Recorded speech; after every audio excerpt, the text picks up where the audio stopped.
Зубоярки! Спокійно, спокійно! Прикрийте їх, пані! Вогонь!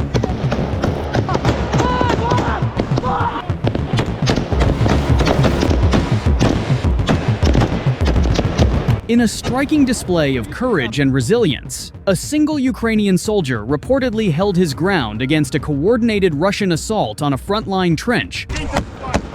Давай! Продюсер! Продюсер! Даю термобар, відходь!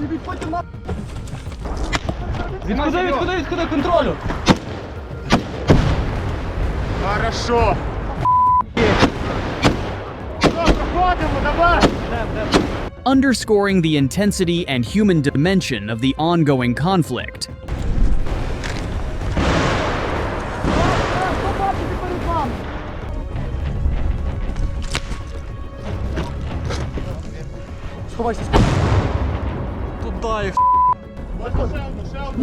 According to field reports circulating among Ukrainian military channels, the soldier was stationed in a forward trench position when Russian forces launched a sudden and aggressive attack.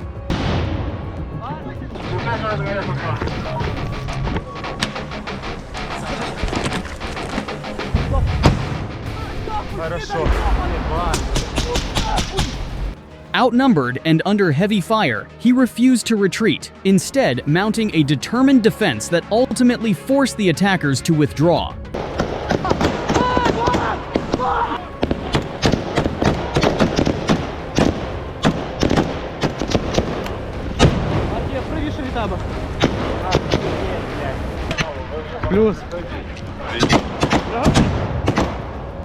Eyewitness accounts from nearby units describe the moment as chaotic but inspiring. As artillery fire echoed in the background and small arms fire intensified, the soldier maintained composure, maneuvering within the trench to return fire and prevent enemy forces from gaining a foothold. His actions reportedly disrupted the momentum of the assault at a critical moment. Там бійниця, блядь. Справа бійниця, справа зліва. Зліва бійниця.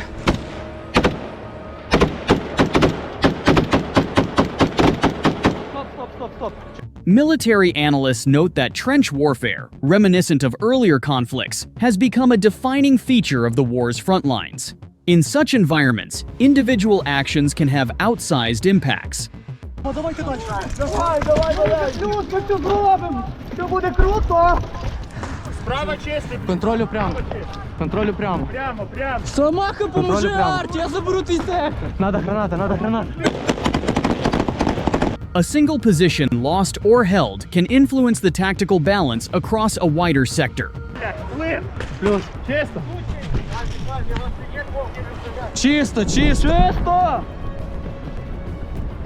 Група стоп.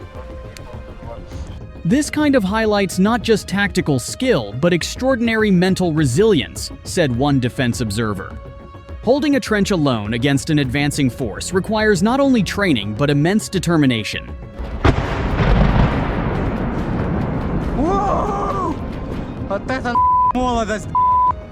Знаєш, що обідно? Я не пам'ятаю, що GoPro-шку включив. Я кохаю вас, хлопці, я включив. While independent verification of the incident remains limited, similar accounts have emerged throughout the conflict, illustrating the harsh realities faced by soldiers on both sides.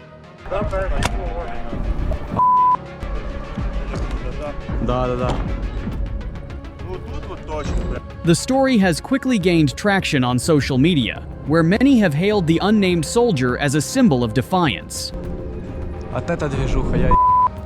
Ukrainian officials have not released the identity of the soldier, citing operational security. However, they have repeatedly emphasized the bravery of frontline troops, many of whom continue to operate under extreme conditions with limited resources.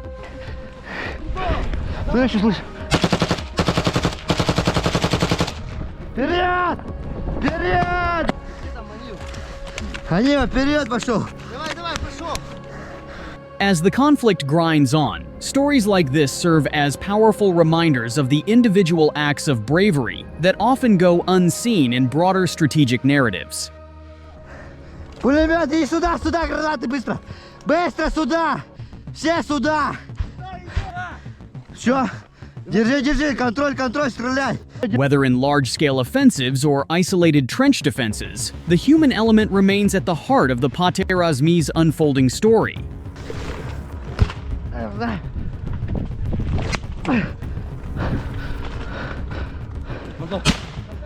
Пошли. А? For now, the lone defender's stand remains a testament to the enduring spirit found amid one of the most challenging battlefields in modern warfare.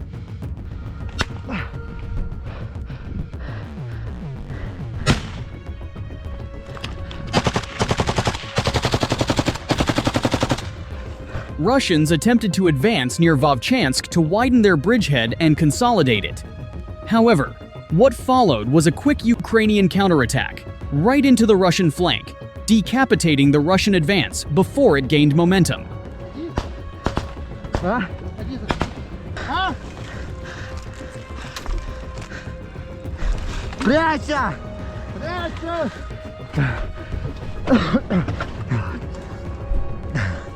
Ukrainian forces collapsed the Russian flank by mounting a successful counterattack west of Vavchansk, pushing back the Russians approximately 3 kilometers.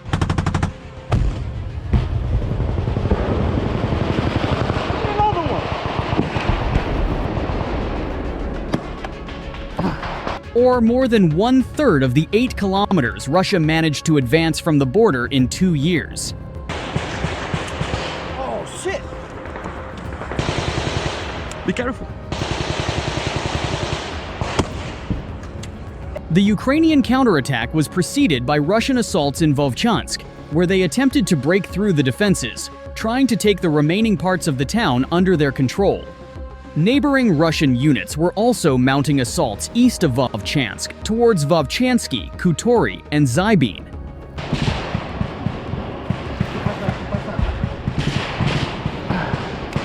Vamos, vamos.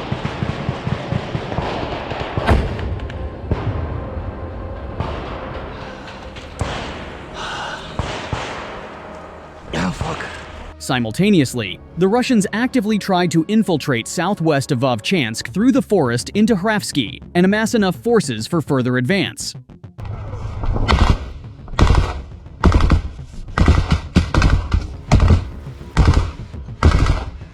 As a result of this, the Russians managed to expand the gray zone near Sinelnikov and Vilcha, which are the next settlements south of Vovchansk.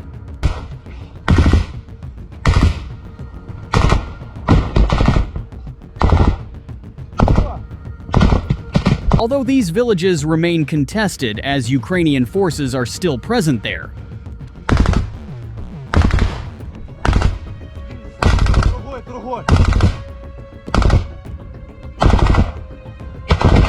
The Russians have multiple advantages in this sector, with their best drone unit, Rubicon, which was disrupting the Ukrainian logistics to Vovchansk, making it difficult to maintain the defense of the town and the surrounding area. Russian drone operators also targeted their Ukrainian counterparts to prevent them from effectively supporting the infantry forces, which suffer from the lack of well-prepared fortifications in this sector, as they could not be constructed so close to the border.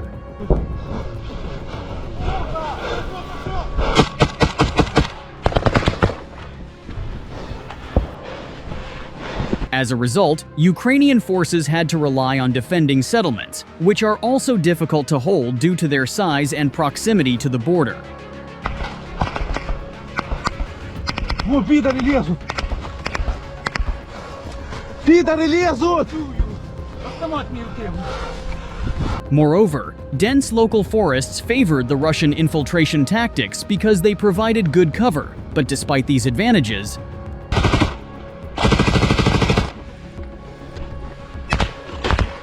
Гранату, гранату, гранату!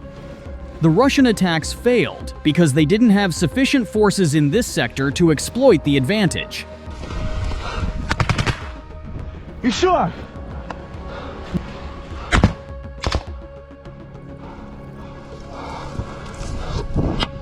With approximately 8,000 soldiers, the Russian command was unable to maintain the high attrition rate of the infiltration tactics.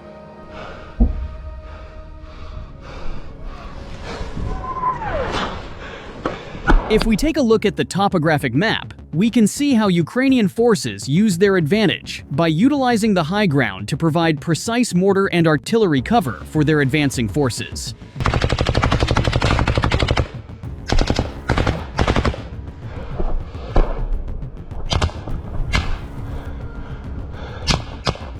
The Ukrainians were also exploiting the dense forest areas as cover to advance deep into Russia's flank and regain control over Pripyat.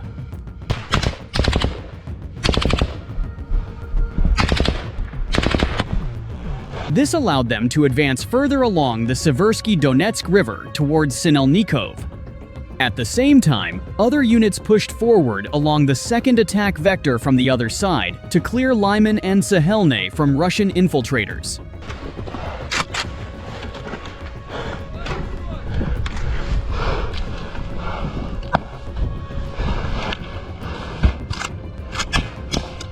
The idea was to encircle the remaining Russian units inside the forested area and eliminate their bridgehead over the river.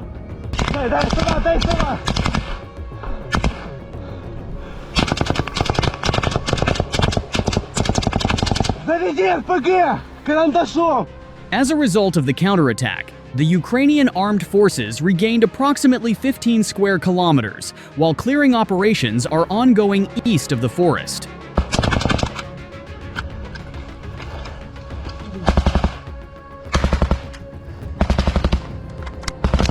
To counter this development, a Russian assault group was sent to infiltrate Pripyat, as confirmed by geolocated footage from the area. Unfortunately for the Russians, a heavy Baba Yaga bomber drone of Ukraine's Achilles Brigade patrolled the area with a thermal camera and spotted them.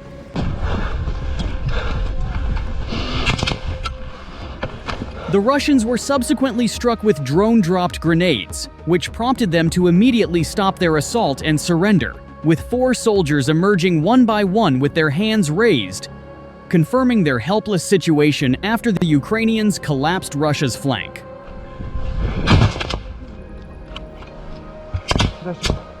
These regained positions will allow the Ukrainians to advance further inside the forest, consolidating them and using it as cover against Russian drone activity.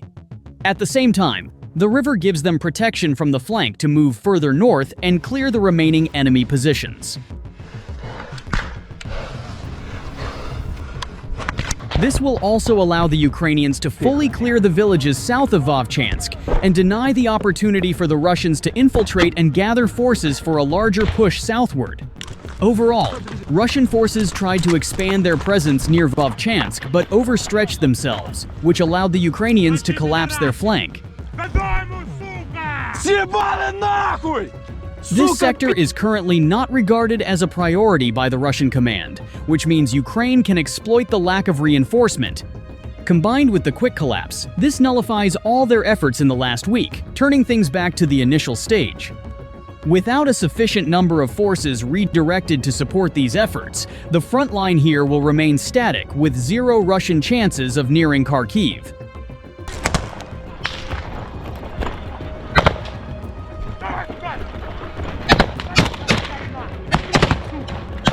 Сюда! Новый план! Нахуй! Отут пі сидить, сука! Я йому на то уїбало! Уєбіще вилазить не хоче! Вилазь, сука!